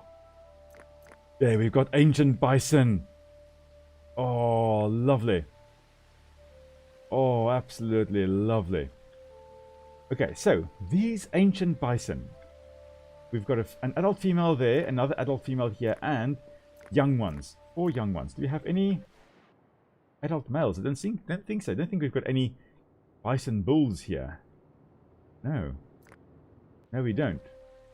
But these ones, I think they are Bison antiquus, which is the ancestor to the modern-day American bison. But the antiquus here most likely originated from the steppe bison, the bison latifrons. No, not latifrons. Latifrons? No. Originated from the steppe bison that moved into North America, and that they moved in from Russia, from Siberia, moved across the Bering Strait when there was a land bridge there, moved into North America, eventually became, I think, bison latifrons, then over time became bison antiquus, which we have here, and then over time became bison americanus, or bison, the American bison. So there's basically direct ancestry from the steppe bison, or most likely the steppe bison, over to the longhorn. Latifrons was one with big horns, and then antiquus, the antique, the ancient bison, and then the modern day American bison. So yeah, really, really awesome. Let's see. Yeah, Janice, you asked, does this have a campaign or is it like sandbox? I think there is a bit of a campaign. There are some challenges that you can do, but it's mostly, I think, sandbox. I haven't really had a good look yet. I think it is mostly sandbox, but there are some challenges you can also do. So, yeah, kind of, yes. But not like an official campaign. Like you have to go build a settlement here, survive so long, move on to the next area, hunt so many bison or mammoths, almost said elephants, mammoths or things like that, and then move on to another area. Sihan also say, nope, slings have max number of shots when created. Oh, as any other weapon or tool here. And those shots also decay over time. So you don't actually get all the shots from it before it breaks. Oh, that's bad. Okay, nonetheless, we are going to get our hunters together. Where are all our hunters? You've got a spear. Good, you can come. You have got a spear. You can come. You still have a wooden spear. You can come. Who else have we got? You've got a spear. You can come. We need all the hunters we can get. You are a girl. You are a child. You are not going hunting. You, Maverick. Oh, Maverick is still doing his thing. Maverick is still doing all kinds of things and still active in his old age. That's brilliant. Okay, he's an old man, but he is still... Okay, you can all run. You know, all of you run over here. You, Maverick, I know you don't want to, but run. And Emin, also run. Everybody run. Okay, yay! Everybody is running. Everybody's very excited to be part of this big hunt. Okay, I see Johanny also mentioned that there is kind of a companion in terms of challenges for each map or type. And then there are 4 special scenarios. Oh, lovely. I am looking forward to seeing or to testing everything as time goes on. Everybody, run across. Are you going to go... Ooh, have we got another person here? You've also got a spear. Come on, Jarmek. You're also coming hunting. And now we are going to hunt a whole bunch of stuff. So we've got a cave bear over here. This is going to be our first victim. After that, we are going for this group of cave lions. And I am afraid we are probably going to lose some individuals. We are probably going to lose some of our tribesmen here. Because, yeah, cave lions would not be something you want to trifle with. Now, I'm not sure whether cave lions really were in prides. I think they were. I think they most likely were. I mean, these big felines, I was about to say big felines often are in groups, but then I realized, no, lions are kind of the exception there. We've got jaguars being solitary, and they're the 3rd largest cat in the world alive today. We've got leopards, I think the 4th largest cat, they are solitary. We've got tigers, the largest cat, they are solitary. And then you've got lions kind of go, yeah, we're going to be in prides. So just because they are cave lions, that also doesn't mean that they are going to be in prides. So I'm not sure what if there is in fact evidence that they were in prides, or in groups at least, or social, like they are depicted here. Very often, if you're looking, for example, at dinosaurs, I'm a little bit hesitant to call anything pack hunters or social, because in birds, which are the closest living relatives of dinosaurs, you don't really find cooperative hunting to the extent that you find it in mammals. But if there is going to be a group of animals that could form packs and hunt together, it would be some group within the within mammals. Canids, not canids or the dogs, a little bit more likely than felids, than the cats. But you know, there is precedence that yes, we can get cats that actually are social. We're just not sure whether these cave lions were in fact social like this. Okay, but everybody, come and hunt. Hunt our cave bear over here. Poor unfortunate soul over here. Oh yes, thanks Fire Duck, indeed. Hyenas are feliforms and they are social. Spotted hyenas anyway, yeah. So, interesting you mentioned that. Yes, hyenas, I keep on forgetting, hyenas are not dogs. They are more closely related to cats, although they aren't cats themselves. They split off a little bit earlier from the true cats. But not only Crocuta crocuta, not only the spotted hyena, we also have the brown hyena, which was always seen as kind of a solitary hyena species. They are surprisingly social. You don't see them. You see them usually one walking alone, but they very often den together. So during the day or during the nighttime when they actually are active, they will scatter all over the place because they are often or usually found in more arid regions where food is a little bit more limiting, so you don't want to move together as a whole group the whole time. That increases competition. So they are more solitary when they are foraging, and then they come back to their den and they are a little bit more social. Not to the extent that you have got with the spotted hyenas, but they are more social than we thought they were. I think the striped hyena, they are still solitary, and then the aardwolf, which is an insect-eating hyena, they are also solitary. So we've got 2 solitary species of hyena, one parasocial species, the brown hyena, and then one social species, the spotted hyena. So they, within the hyenas, we also have this degree, or these degrees of sociality, where not all the species are social or solitary. They're kind of in between. Okay, so let's see. Johan, you mentioned if you hold H while selecting a group of villagers, it selects only armed ones. Oh, that is great. Okay, I want to test that quickly. Okay, all of these are armed. Oh, there's another armed individual over there. Come on, Marvik. Oh, it's Marvik. Okay, Marvik, everybody, all the hunters. You know, it makes sense that it would be H because you are selecting for hunters. Great to remember that. Thanks so much, Johan. Appreciate that. Let's see, how closely related are these to Pantheras? I think the cave lions were in fact Panthera. I think they were Panthera spilios, if I'm not mistaken. It could be, because it makes sense. Spelunking is the exploration of caves. Spilios would be cave. Panthera, cat. Or one of the cats, a big cat.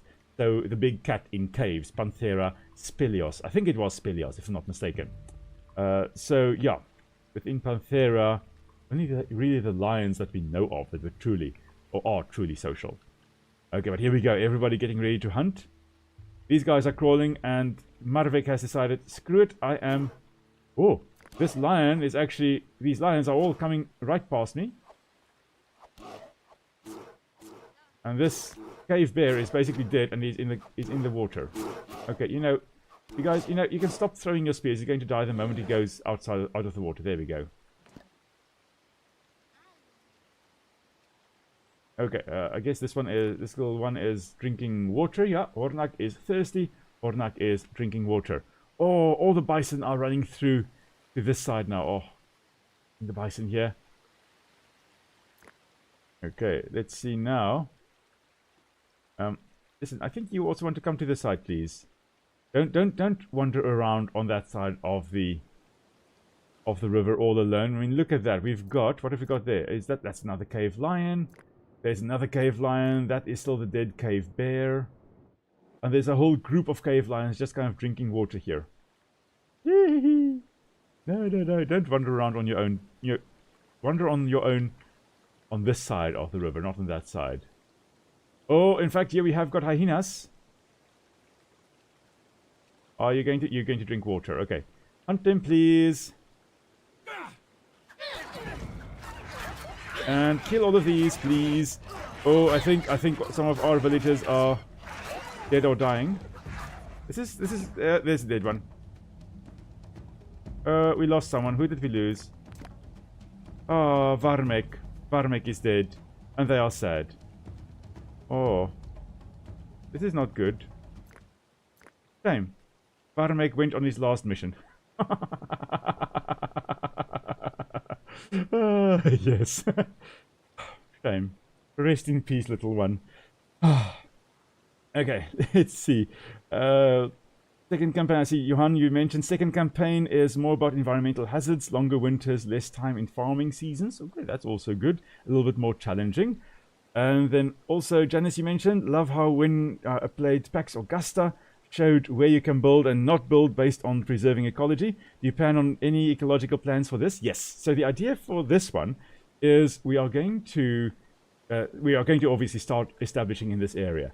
But, and this is the big but here, we are not going to over-harvest the trees that we have got around here. Later on, as we go through, and oh, I see we can spend some knowledge again. As we go through here, I believe we are going to be able to make huts and stuff like that a bit more. And that is going to require wood. And I'm not going to over-harvest the trees. Instead, what I am going to do is I'm going to be in the area. We are going to harvest some trees a little bit more selectively. And then once we start not really over-utilizing the environment here, but once we start using too many of the resources here, we are going to pack up and we're going to head out. We're going to re-establish somewhere else. And we're never going to stay in one spot for too long. Which probably is going to be a more challenging way to play. Because, I mean, if you build up a proper city in this area, you can have proper farmlands, I think. And you can really build up a proper city. But we're not going to do that. our tribe is nomadic, which is more similar to how people in the Stone Age would have lived. So we are going to be a little bit more nomadic, and that's the main idea with Dawn of Man here. Later on, with the other games you're also going to play, we'll again start looking more, with a modern lens. Look at, okay, we're not going to build here, we're not going to build here, we are not going to harvest these resources. Most of the things we are going to do as the early to late Stone Age people here, we are not going to over-harvest. And if we manage to get to the Iron Age, or the Bronze Age and the Copper Age, or whatever the ages they are, once we start looking at metal harvesting, we are again not going to over-harvest, we are going to try and expand slowly. The whole idea with our playthrough is we're going to do it systematically, slowly, and not over-harvest in any area that we actually establish. I see, Johan, you do say good luck with the nomadic lifestyle in later stages. Yeah, I've got this strong suspicion that it's not going to be easy at all. But I don't do things because they're easy. I do things in order to try and be as ecologically orientated as possible. Yeah. Alright, so let's see here, in terms of burials, when someone dies, the morale of the people in your settlement goes down. It makes sense. People sad, Urk dead, people sad. If there are any burial structures available, your dead will be taken there. This will give your people a chance to mourn them and recover some of the lost morale. Great stuff, we'll talk about that in a moment. And then funerary structures have a limited capacity. When the structure is full, no more people can be buried in it. Over time, bodies decompose and the burial capacity of the structure is slowly restored. Ah, great stuff. Okay, so now that has happened, we have lost our first person. Yes, I was intending to go for tanning, most likely, or maybe dog domestication, but I think we should go, or maybe for composite tools. I think that was a sign. We are going to go for funerary rites. We are going to make a burial mound, and that is what we are going to do.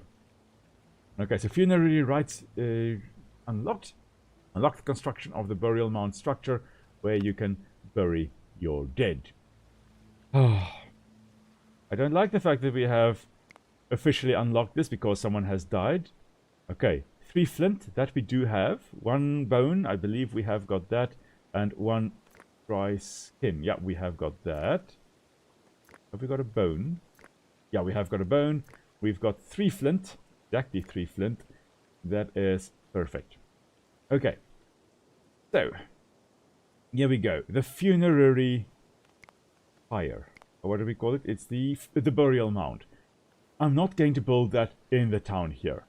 This is going to be a little ways away because, people, death, and we are going to we don't want diseases potentially spreading. I don't think diseases are in the game here, but if it is, and if it can be gotten from the dead, I don't want, people getting sick because of dead people in the area.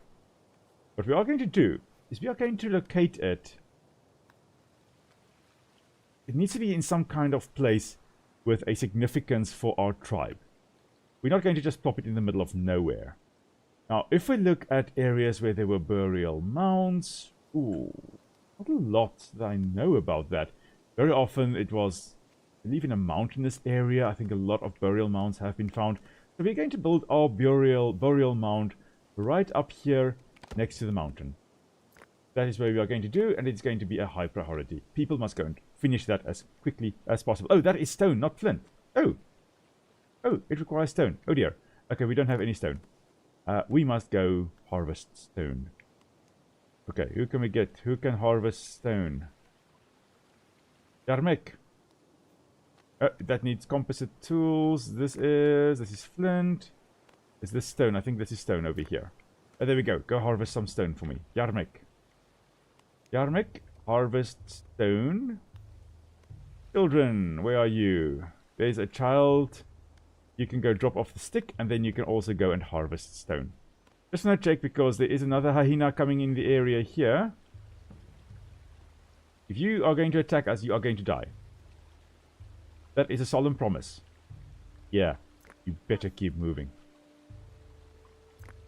You are carrying everything you can. You are just... You've got 2 slings on you. Why do you have 2 slings on you? Pointless. Anyway. Okay, where's that child? Child, come here. You're going to harvest stones over here. Come on. Oh, you can't pick up stones. Okay, that makes sense. Stones heavy.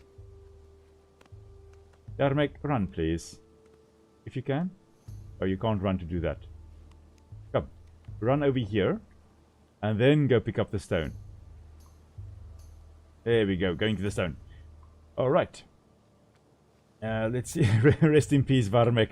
I need graveyard now. Some morale boosting structures or totems. Yeah, indeed. That is what we are going to do. Let's see. In terms of spiritual. A skull pole. A structure in memory of the fallen ancestors. Yeah, we are going to make that so that it looks out over the river. I'm sure Varmek would have loved that. How are you? You are sad. Okay, health is okay. Yeah, you are really very sad. Same. Okay, need pickaxes for large stone sites. There are a few single stones that you can pick with hands. Yes, indeed. I think there are some. Yeah, there are some single stones here as well that we can also gather. Have we got? We've got one stone. Okay, one stone in storage. Okay, people are not building yet. Okay, probably need to speed time up a little bit here. There we go, and then let's see. Let's see. Cured meat. We've got 10 cured meat already, and that is another knowledge point. Finally, we've got one more knowledge point. Okay, you are carrying some stuff. Great. Just want to double check. Still some things. Oh, a shame. Varmek. I wanted to click on the hyena and I accidentally clicked on Varmek and was reminded that my hunt killed Varmek. Okay, we just need a 3 stone. Okay, what is this? This is flint. Yeah, that is flint over there. This is stone. There's some stone over here. Okay. Ornak, what are you? Oh, you're... Oh, are you? You're taking it over here. Yeah, great stuff. Okay. Great. I want you to come over here. Harvest that stone over there. Thank you. That is all we still need for the funeral, for the burial mound, is the 2 stones. Ah, survived the winter. Nice. We survived the winter. That is marvelous. That means we now have spring rolling around again. And the world returns to green. Haha. Ah, yes. Okay, so stones and logs are heavy objects. It takes all carry slots. Oh, you need special tools later to transport them faster. Okay, good to know. We'll need 2 stones. Come on, people. Where are the stones? Are they stored over here? No. Who's got my stones? Like, someone's got stones. Because the stones are not there yet. I'm still short 2 stones. Alright, I don't know where the stone carrying people are.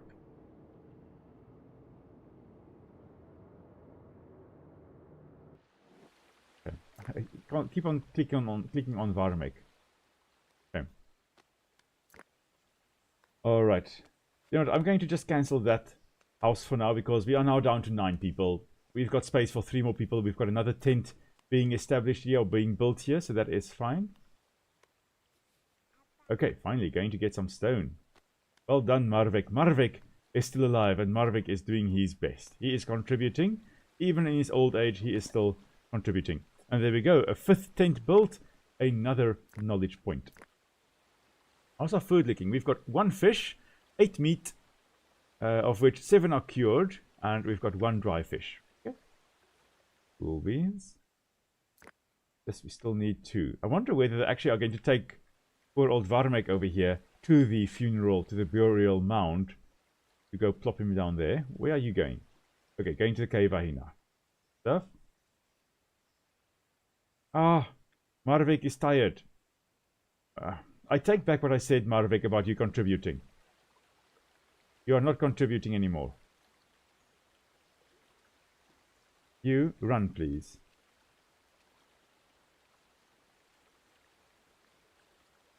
So store the skins. Thank you. Go run up here. I know you are very sad, but the sooner you gather the stone for me, the sooner we can bury Marvik. Or Varek. I've already forgotten his name, shame. Poor guy. He's barely dead and I already forgot his name. Where are the stones? Is that stone? That's stone. Come on. Gather that stone for me.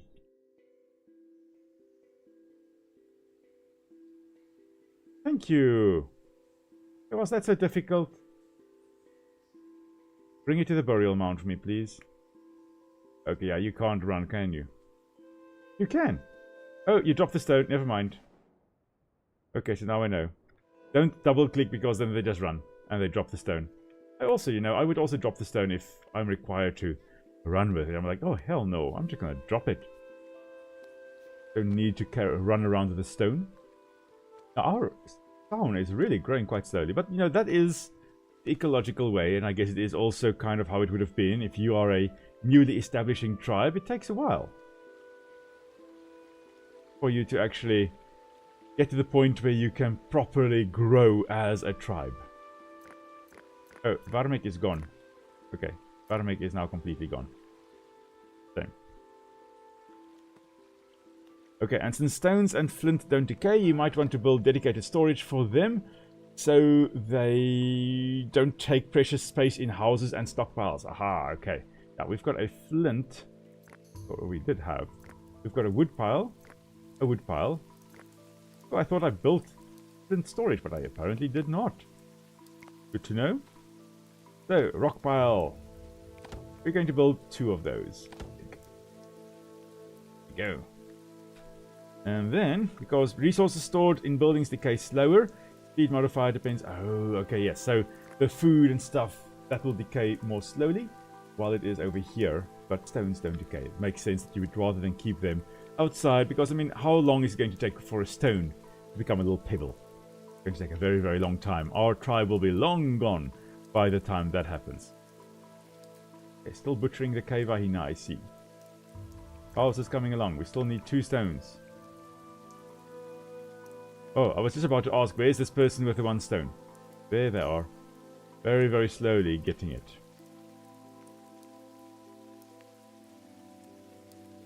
The high priority, and yet people are not doing anything there. Going to bank. What are you going to go bank there? Oh, to the riverbank. I was like, there's no place to put down money yet. Marvek. There's no bank here. Where are my people?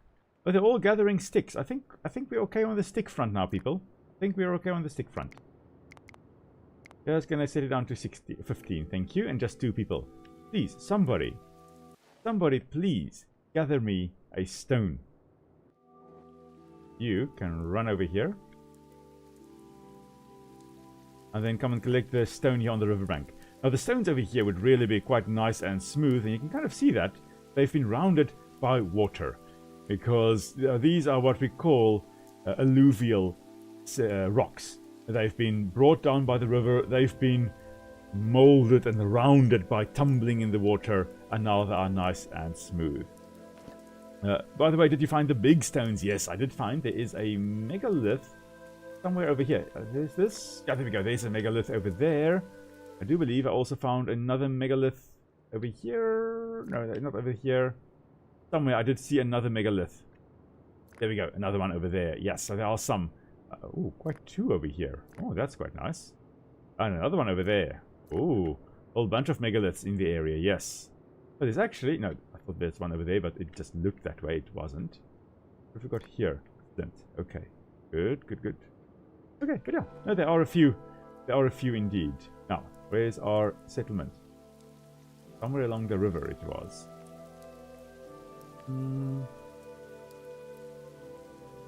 I have lost my people again. Where are my people?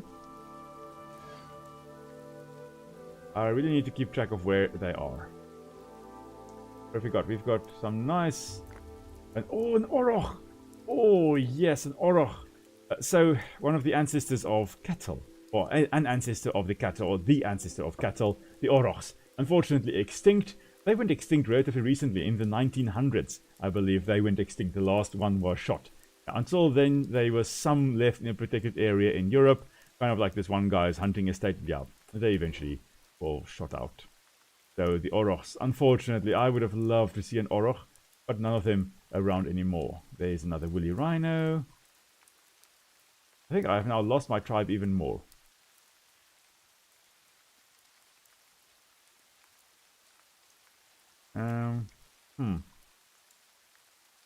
I think they are coming up here. Yes, there we go. So looking for megaliths, I completely lost my tribe, but there they are. This one, just one more stone. Come on. You are carrying the stone, please. There we go. Going to the burial mound. That is great. You are taking it already. It's just taking forever. So I'm just going to make you run by picking up the speed. Oh, we've collected 100 sticks. That has given us another knowledge point. Now, speaking of knowledge, let's have a look here. We can get tanning, or we can get composite tools. I think we're going to get composite tools here. Because now that we've got that, maybe we can actually get bone polishing. We do need 7 knowledge for that. Okay. And then we can get the bone knife, we can get the bone sickle. That'll be marvelous. Ah, there we go. Flint axe, flint spear, flint pick. That we can then use to mine these bigger rocks over here. The stone over here. I think the copper. I think, yeah, we need copper smelting before we can really mine that. Oh, there's the burial mound is being made. Oh. That's actually beautiful. That is really, really beautiful. It's even got a nice little drawing over there. And the skull of an auroch. And that's an ibex or mouflon. Mouflon, actually, I think that's mouflon. That's not ibex. That's a mouflon skull up there as well. And an auroch skull over there as well. Some nice flowers growing on it. Bunch of stones. And like a little skin spread out there with a nice little drawing over there. Well, exactly the way Varmek died. Hunting. In that case, hunting hyenas. There should have been a hyena skull over there. There wasn't. What have we got up here? These are human skulls that we've got over here. Oh, Hornak was also kind of praying at the skull pole. Interesting. Or in reverence there. Okay, Akin also, who is feeling horrible, is now coming to the skull pole. Are you going to... What are you going to do? Are you going to remember Varmek? Recovering morale. There we go. Okay, so I see, indeed, there is no home key, Johan. I see you say there's no home key, but there is a plus and a minus for switching to work areas, or the 2 square brackets, indeed. That is good. Okay, so now, next time I get lost, I will just press, hopefully I'll remember, to press one of those keys, and just, whoop, home, go home again. Okay, so how are you feeling now, Akin? You're feeling a little bit better. Okay, that is good. I'm glad that people can feel better by coming to the skull pole. Not much better, but a little bit better. Okay, how are things looking on this side? Nothing left to harvest there, no. Also nothing else here. There is another cave hyena. We're going to leave the cave hyenas alone now, because they apparently are dangerous. According to Varmek, they are extremely dangerous. Okay. I wonder, I think we should make one of these, not a flint spear. I don't think I'm going to use flint spears because we've got bone spears. Bone spears, I think, are on the same level as flint spears. But I am thinking that maybe I should make a flint pick. Either flint pick or flint axe. Maybe a flint axe, because I think we should start taking out some of the trees so that we can use logs. That is going to be an important one. Okay, skull poles and totems are for praying, morale boost, and they increase your town's prestige, which increases frequency of traders. Wonderful. I wonder whether it also increases the amount or the frequency of people coming to the settlement to actually come and join us. That would be marvelous. We've got space for 6 more people to join us. Okay, manage. Let's see. People's health, welfare, 81%. Okay. Prestige, 26. Okay. Affects immigration and trader arrival frequency. Okay, so it does indeed affect immigration. Okay, so we've got 26 prestige. You don't have a sledge, a cart, a rolling megalith, or a plow. Oh, okay, so that is indeed how you move the megaliths. You make a rolling megalith. And of course, as mentioned at the start, our settlement's name is ecology, because it's like ecology, but more in a more primitive ecology kind of sounding. I love that. Okay, so one totem or pole can be used by one villager at a time. Okay, so the more I have, the better. Okay, well, it takes a bone, a stick, and a dried skin. I think I've got enough of all of that. I'm going to set up more here by the river. I think I'm going to put 2 down by the river. And I think for my people, the river here, the water's going to be like life in the water there. May as well have the skull totems overlooking it. And people will feel better. It's a nice place to also have a solemn remembrance of the people we lost along the way. Varmek and everyone else we are still going to lose. How's our food situation looking? 7 meat, 2 fish. Okay, we need to go for a hunt. We do need to go on another hunt. As soon as this skull pole is built, we're going on another hunt. Let's see, how many hunters have we got? Quite a few. Quite a few. And where is the best place to go hunt? Have we got anything big in the area that we can hunt? We've got... There's a cave hyena, another cave hyena, another cave hyena, and a cave bear. I think, considering we lost Varmek, I think my tribe is not very happy about the hyenas in the area. So, they most likely will hold a bit of a grudge and go and take out some hyenas. It's not very ecological, but it is human to do that. And I think that is what my tribe would most likely do. So let's all run over here. We're going to go hunt hyena. And as mentioned, the hyenas, although we do see them very often as scavengers, they're not scavengers. They are very, very effective hunters. And they are long-distance hunters. They would be able to chase down prey over very, very long distances. I think the only mammal that can hunt over longer distances than hyenas would be, well, maybe wolves. Sorry, maybe wolves, but I think humans. Humans really... Oh wow, that was quick. Okay. Run, and let's hunt another one. I think that may have been a young one. Yeah, that was a young male.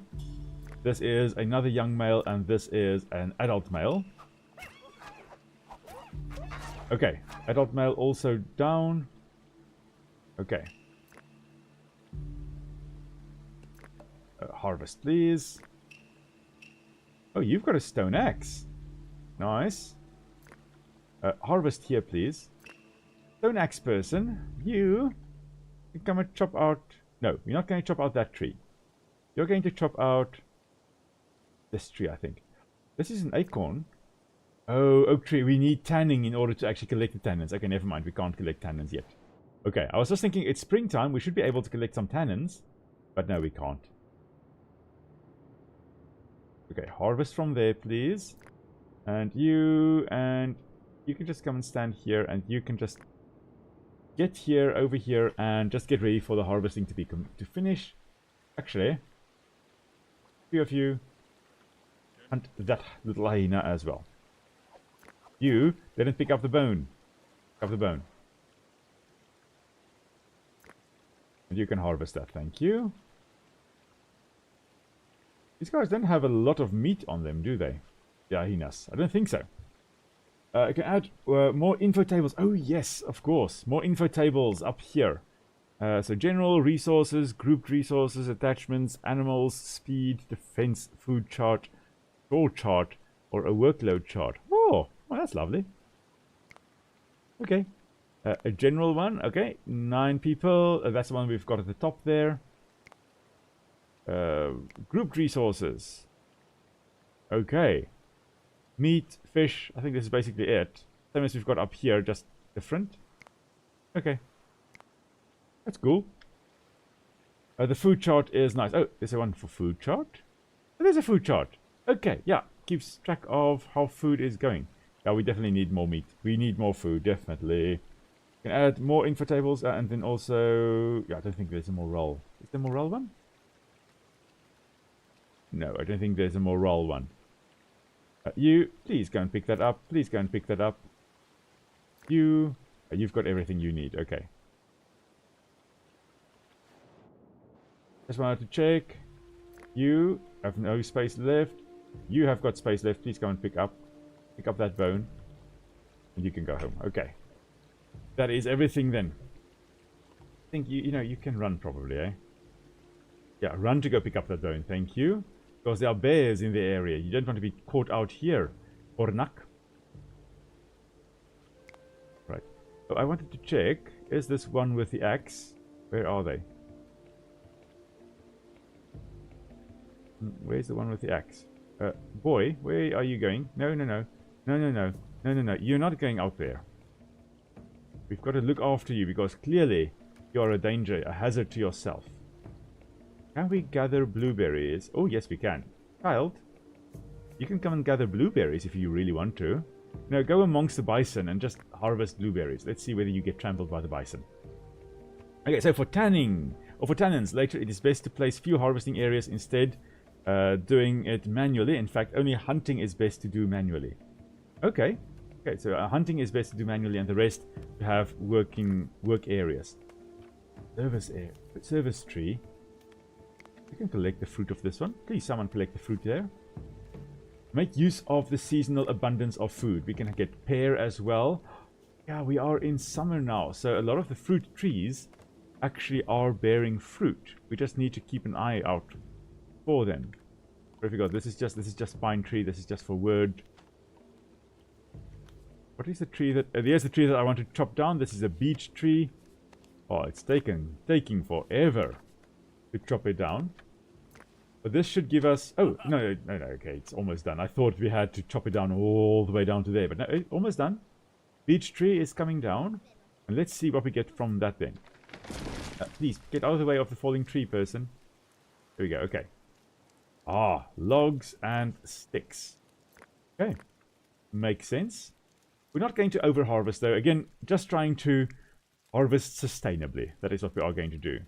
Oh, here's the trader still. What have you got to trade? Oh, okay, you're going. Bye-bye.